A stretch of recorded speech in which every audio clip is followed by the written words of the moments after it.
Hi everyone, and welcome to my sewing room. We're going to be doing a little bit more in Design Center today, so don't go away.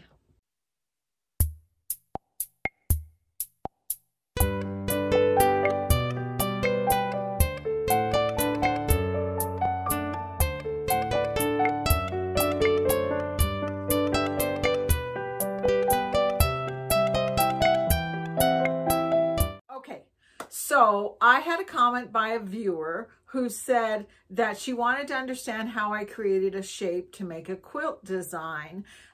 In a video that I did a long time ago with my Halloween table runner. And if you want, I can put that in the description so you can see which one I'm talking about. But it's one of the ones I did almost right from the very beginning, where I quilted around a table runner that had Halloween characters in it, and I used a spider.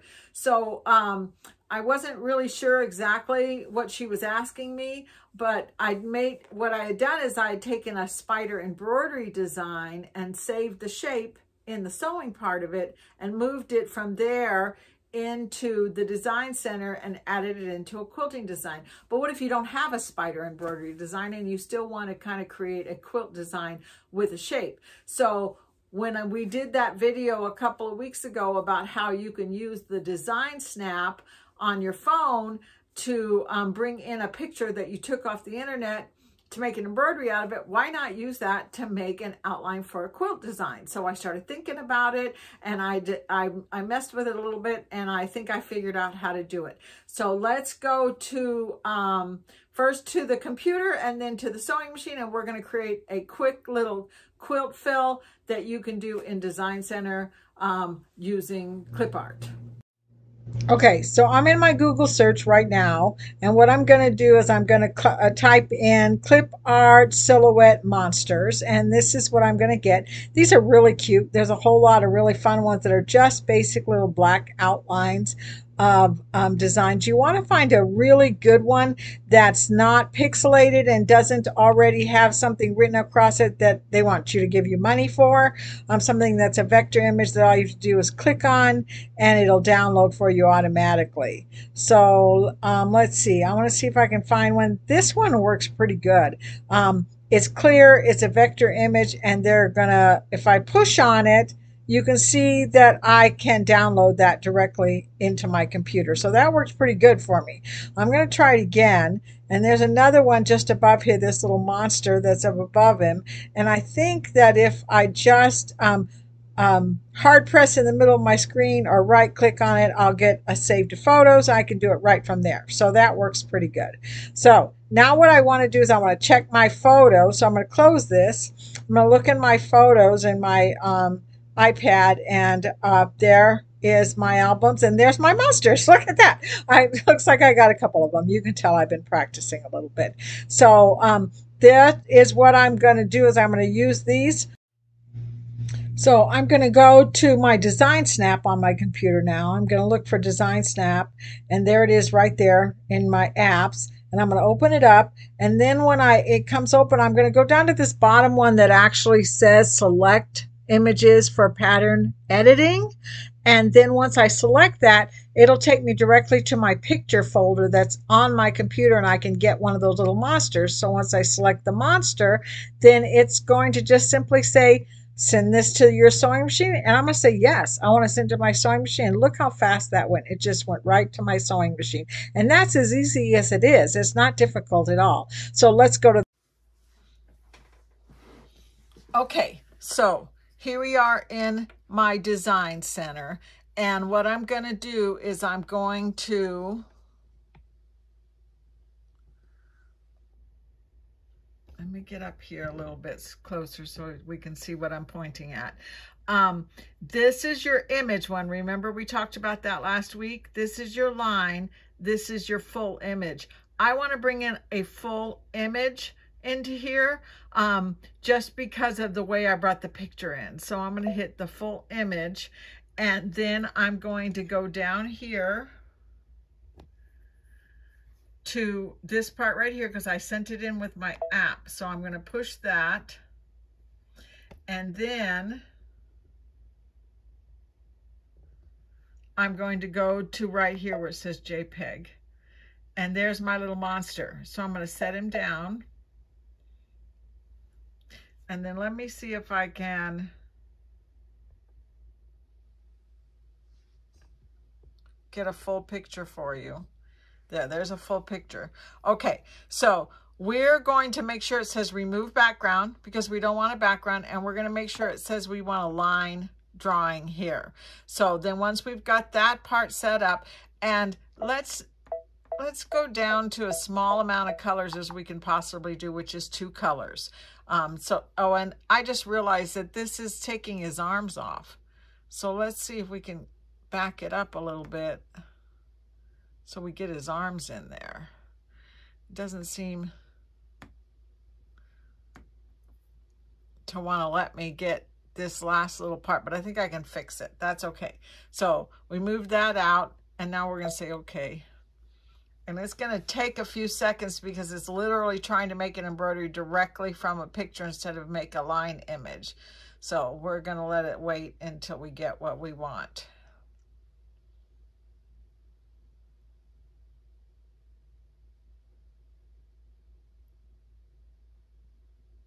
Boom. There's my embroidery, just like that.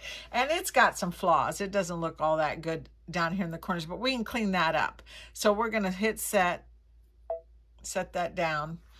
And now what I want to do is I want to make sure that this part here is a running stitch, and it's in black. And I'm going to just tap. If I hear a boop instead of a click click, that means that needed to be changed. I think everything's a line drawing. Okay, so the next thing I want to do is I want to take away the black that's on the inside of him. So I'm going to hit pour here. I'm going to hit this, and I'm going to say do not sew right here. And then when I tap, hit the inside will go away. This may have turned to white. It looks to me like it's darker than the background.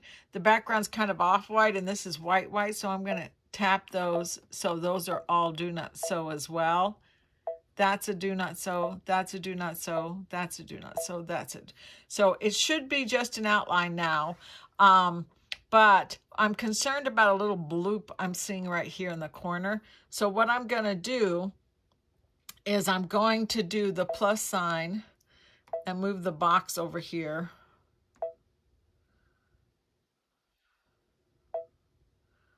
I'm going to get as close to this as I possibly can. It goes up to 800 on the Solaire. On the Luminaire, you can get even closer. But see this little black mark right there? So I am going to hit the pour down here. It still says do not sew. I'm going to tap that black mark, make it go away. I can still see the original image back here, so I'm going to move this so I can't, so I can just see what my drawing is. So the next thing I want to do is I want to take out some of these lines that I don't want. And you have to be very careful. If you hit the eraser and pick a really small one, so it's not very big, start back here and you'll get a circle, and then just very slowly move in. So you take out only what you want to take out. Let's see if I can. He looks like he has a fingernail. I don't want that. And I just accidentally opened this. I'm going to hit the pencil, and I'm going to just draw that closed. It'll be all right. Move the little box over just a little bit. Pick my eraser. Erase this part here. That kind of cleaned that up. Now I'm going to go with my red box over here to this side.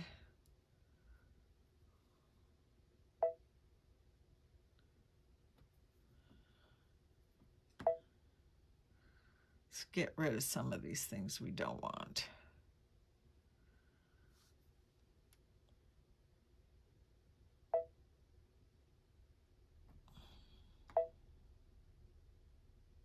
So you get an image from the internet. you're taking chances. There's going to be things you're going to have to do to clean it up to make it look the way you want it to look. And sometimes you just have to look really close all over the whole thing to figure out what needs to go.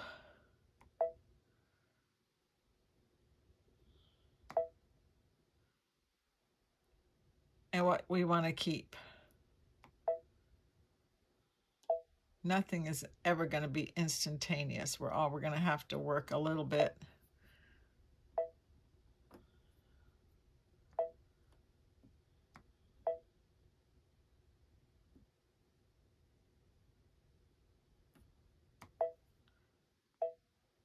There. Let's see. I think for the most part, everything else looks the way I want it to. Okay, so let's minus out. So we're back. So there's my little monster. I see a few more I should have cleaned up, but I'm not going to worry about it right now. What I want to do is I'm going to hit the box and I'm going to draw a red box around this whole monster here. So he's selected. So now my size is available to me. So I'm going to hit size and I'm going to make him smaller.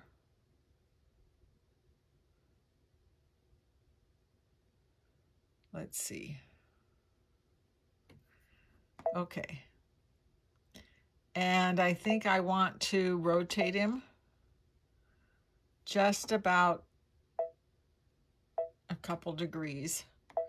And then I'm going to duplicate him. And I want to move him over here. Now, if I had made more than one, I could have saved it and brought another one in so I'd have a couple of little monsters in here that would be different. To give it a little variety. But let's rotate.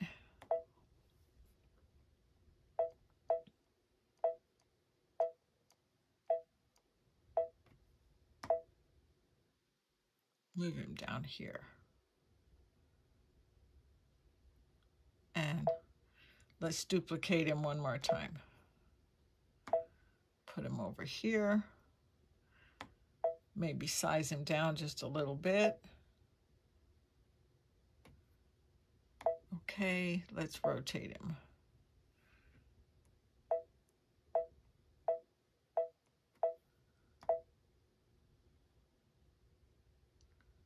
Okay, so now what I think I want to do is I want to say, let's bring in the shapes, let's bring in a hoop. 9.5 by 14 is a good size hoop. And then let's bring in a fill. Select. I have no idea what I have here in my fills that I can look at. Let's see. Something. Well, you know what? This one's really weird. I'm going to try that one. Say okay. Make it black. Say okay. Pour. Fill that up. Now, when I hit next, while this is selected here, because when I go this way, it's going to select the monsters. I want to make sure that the background is the one that's selected. I'm going to change the size of this. As big as, let's go 200%. Set that down. Let's see what happens. Turn this off. I don't want it to outline that. Set. Preview.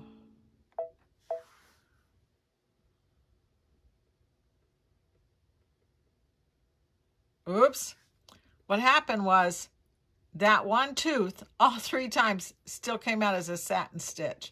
So all I have to do is hit return and return and make sure that this says running stitch. And then I remember that it was this tooth. So I got that. That looks kind of fun, but let's say I don't want something that busy because my quilt, that'll take away from my quilt. So what I'm going to do is I'm going to say, in this one, do not sew. Okay, pour, tap. So that background just went away. So now I have to do something different. So I'm going to hit the pencil. Again, I want to make sure I have the running stitch selected. And I'm going to just draw my own fill. I'm going to come out of his finger here.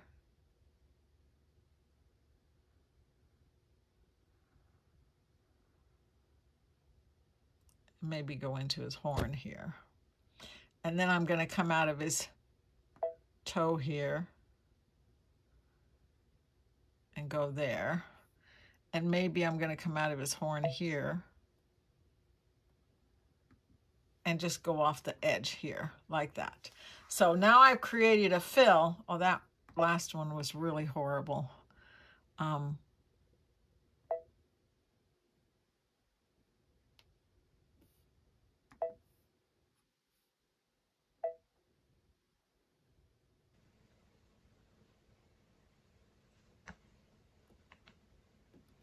There, I like that better. So now I've created a running stitch. I may want to zoom in really close, move my little box over here. See right here where it overlapped? I'm going to hit my eraser and I'm going to come in here and I'm going to erase right up to where that connected. And while I've got it here, I'm going to take off these weird little fingers that I got. Okay, so I have to tell you that I'm not sure that this is going to make a continuous quilting line. It might just sew and stop and cut and then stop and cut, but at least I've got something that's going to fill in on my quilt that looks like little monsters that would be really cute on a quilt for a little boy. So that's basically how I did that. I'm going to just go ahead and hit next, preview. There's my quilting design that I've created. I could go back, I could clean it up. Let me just push return and return. And I'm going to put this in the memory so I have it, so I can go back and clean it up some more when I'm ready. Hit next, preview, set, okay, voila. I'm done. It's an embroidery. It's black. It looks pretty good. It looks like it's going to sew out pretty good. I'm going to give it a try and see what I end up with. Okay, so I think that was pretty clear exactly what I was trying to do. I struggled with it a little bit, but you get the idea. So give it a try. I think you'll find that it's a really fun thing for you to do, and it's a nice way to do kind of edge-to-edge quilting without having to pay the prices of buying somebody else's edge-to-edge quilting. So let me know what you think. I hope you enjoyed the video, and I'll see you next time. Bye-bye.